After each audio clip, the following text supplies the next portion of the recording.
Anuncio Inteligente.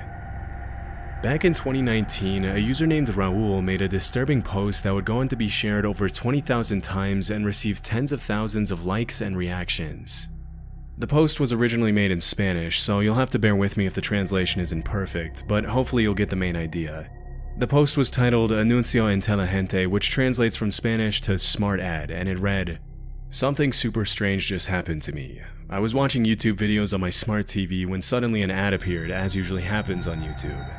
I was about to skip it when I suddenly saw this ad lasted more than 5 hours. I was really surprised and told my dad to come so he could see how long it lasted. I took a picture while I waited for my dad to arrive. The girl in the ad kept on talking, and when my dad arrived, she turned her gaze toward him. Even my dad jokingly said that she was watching him. My dad and I stood in front of the TV, the girl fell silent, and we felt like she was looking at both of us. We kept thinking it was impossible for her to see us. It wasn't a video call or anything like that, it was just a simple YouTube ad. It was simply impossible for her to see us. We laughed at how silly it all sounded. The girl kept on talking, but suddenly she got closer to the screen, and we started to feel a bit scared and uncomfortable. My dad wanted to test if she was watching us, so he said the word Changa a few times, and that's when the unthinkable happened. The Asian girl said Changa. At that moment, we got scared and I looked for the remote to skip the ad. My dad and I decided that we were very tired. It had been a long and tiring day, but we still couldn't ignore what had happened, so we turned off the TV. My questions are, what the heck just happened? Do TVs have cameras? If so, then I think it's possible for them to watch you. And lastly, was YouTube hacked? This incident scared both my dad and me. If anyone has gone through something like this, I'd like to hear your story. This was mine. Although the original post has since been deleted, it's been reposted a few times by Mexican broadcasting networks on Facebook, which has allowed a few YouTubers and Redditors to keep the story alive for 5 years as of the uploading of this video. From the moment it was uploaded, the post received pretty much every kind of reaction you can imagine, from those who called Raul out for lying on the internet to get attention, to those who claimed they had been through something similar, and everything in between. As for whether the post was real or not, 5 years after the original upload, it's still anyone's guess. I mean, it's not uncommon for people to place 2 to 3 hour long ads on YouTube. As for how effective these ads are at converting viewers into buyers, I can't really say, but the fact remains that it's technically possible Raul really did see a 5-hour long YouTube ad back in 2019. One thing that many Reddit users were quick to point out, however, is that YouTube ads need to be uploaded in a specific format to be accepted and rolled out by the platform. And it goes without saying that a 5-hour long live call where the creator of the ad spies on the viewer and interacts with them would violate pretty much every single law and regulation out there.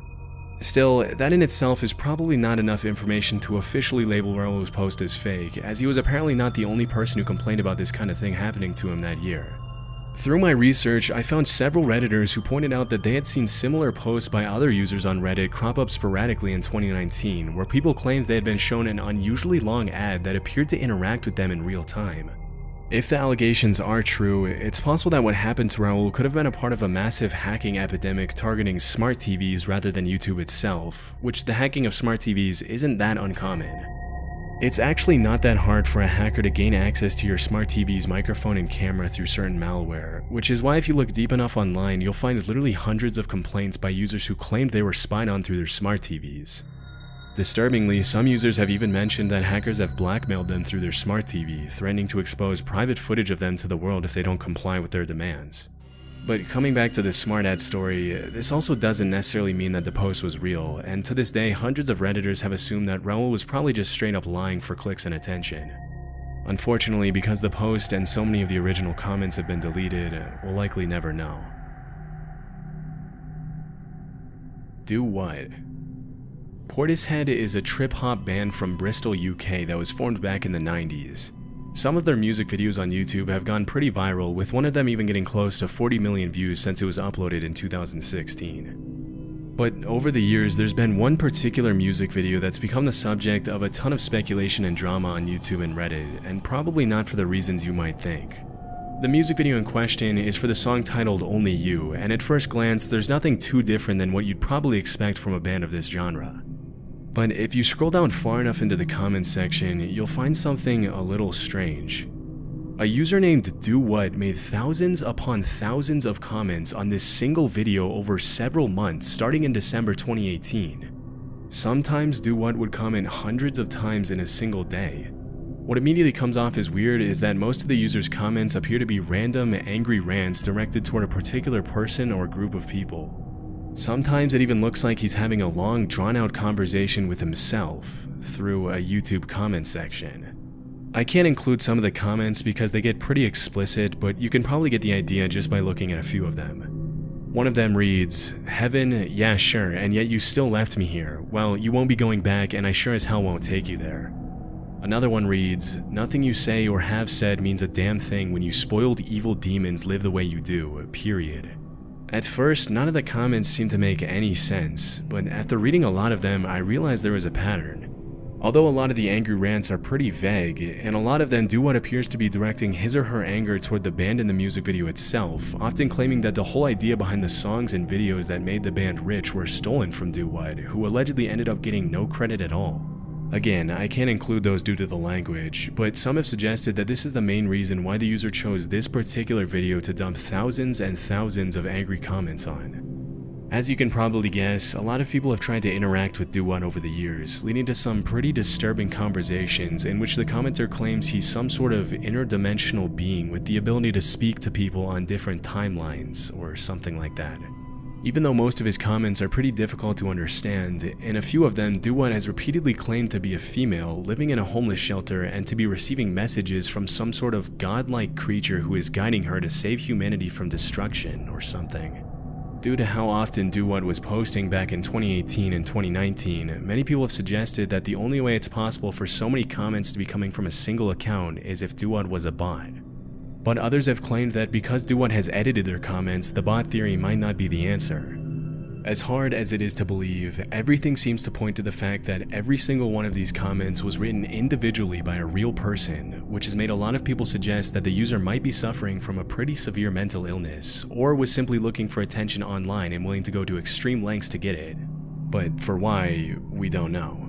Other people have speculated that the whole Do What mess was perhaps the band Portishead's attempt to bring more attention to their music video through an alternate reality game or ARG, but because Do What started posting comments on the video more than 3 years after it was uploaded, this is pretty unlikely.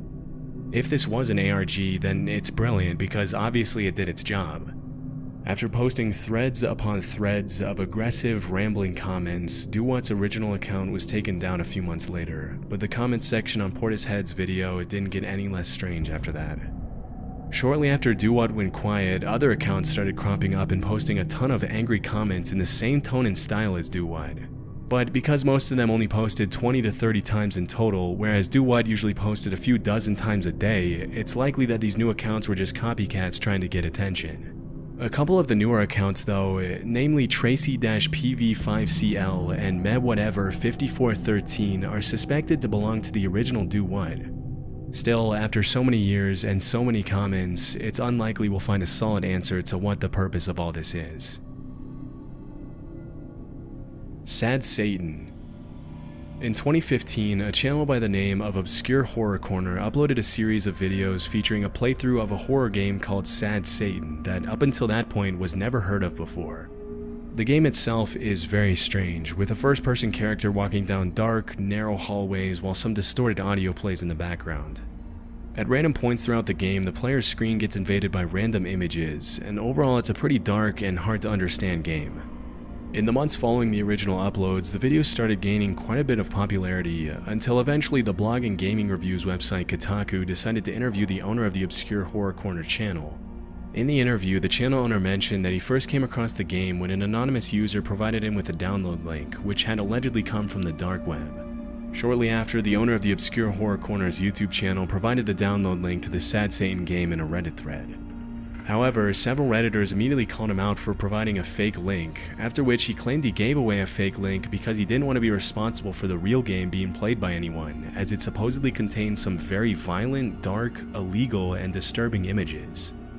While this was all happening, an anonymous 4chan user claiming to be the guy who gave the original Sad Satan link to Obscure Horror Corner revealed what he claimed was the original download link on the post.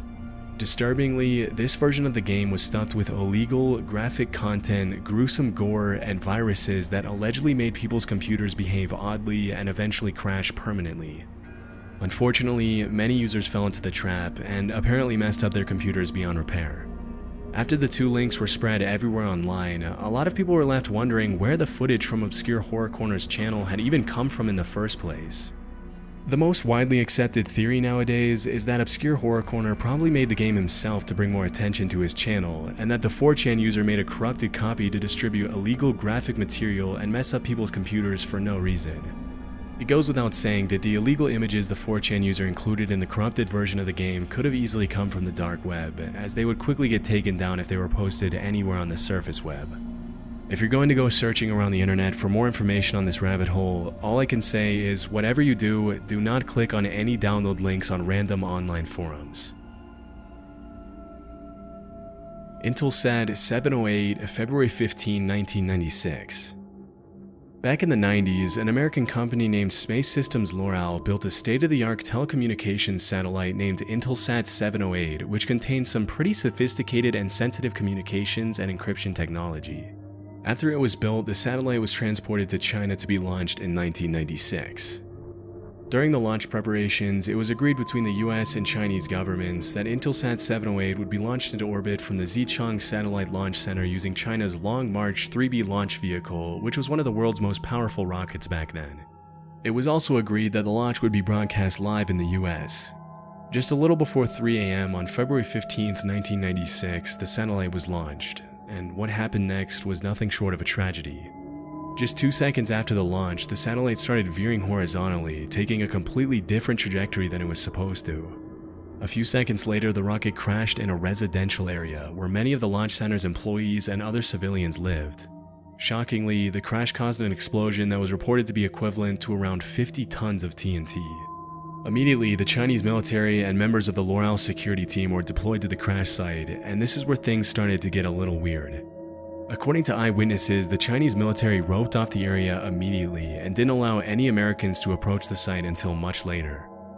In the aftermath of the crash, official figures in Chinese newspapers alleged that despite the massive explosion, only 6 people had died and 57 had been wounded, claiming that the death toll had been pretty limited because most of the people had been evacuated from the area before the launch. Still, based on the sheer amount of destruction, this death toll has always seemed unlikely to the US government, which suspected the Chinese military of cleaning out the crash site to hide the true death toll and to recover the satellite's sensitive encryption and communications technology. After American members of the Loral security team were finally allowed to comb the crash site, many of them returned home complaining of bulging eyes and splitting headaches caused by the toxic fumes released by the explosion. Despite the large-scale impact of these events, it's one of the lesser-known tragedies, likely due to the massive cover-up by the Chinese government. One of the only recordings left of it was uploaded to YouTube by a user named Fred V, and has received only around 170,000 views since 2019. In the video, you can see the crazy amount of destruction caused by the crash in the village of Maolin, with both American and Chinese voices narrating the damage. Strangely, at the end of the footage, the entire video takes a weird turn where you can see a clip of a woman who says her name is Janet Ship, and that in order to help her viewers prepare for their trip to China, she's going to ask a few simple multiple choice questions. Hello, my name is Janet Ship, and in order to prepare you for your trip to China, we would like you to take this simple multiple choice quiz. Remember, there is only one correct answer for each question. Ready? Here we go.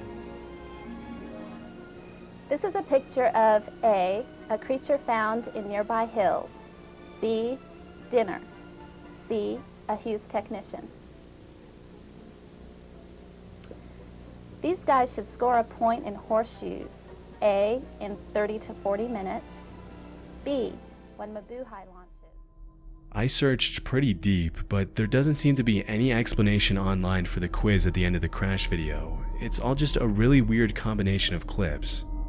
I mean, it's pretty jarring to have such a shocking video end with a woman asking weird questions with happy music in the background, and your guess is as good as mine as to what the last part of this video is even about. Unfortunately, the comments were turned off for this video, and not a lot of people know about it in the first place, so who knows if we'll ever find out why the video ends like that. 00390. 00390 is an extremely strange YouTube channel that's been up since 2015. Even the description in the channel's About section is a little unusual. The text is written in both English and Italian, and it reads, "Do not subscribe, you bother me. Do not offer me money for affiliation or visualization or other. I am not interested. At best, offer me some typical food of your country. Below this text, there's another phrase that translates roughly from Italian to, I like cold girls, but alive. Despite the owner's efforts to scare away subscribers, 00390 has over 50,000 subs as of 2024, and that number is probably only going to keep growing if he continues to upload disturbing, attention-grabbing content as he has up until now. The videos on the channel range from strange experimental art videos to first-person footage of a cameraman following women on the street to disturbing images of women being held hostages while creepy audio plays in the background to gross cooking videos. Due to the creepy nature of so many of the uploaders' videos, many viewers have come together online to try to find an explanation for the channel, which has resulted in some pretty wild theories being spread all over the internet. According to one of the most popular ones, the channel's owner is a suspected serial kidnapper who drives around the street looking for potential victims, which would explain why there are dozens of videos on the channel where he appears to record women on the streets against their will, with some of them looking visibly frightened at the guy. Based on what I found, there isn't really a solid conclusion for the channel's meaning. It's possible that this is just the product of an artist expressing himself with some sort of ARG attempt, or that there's really something more disturbing going on. Whatever the case, if the guy isn't a kidnapper, he's not exactly helping his case by uploading videos like the ones he has up until now.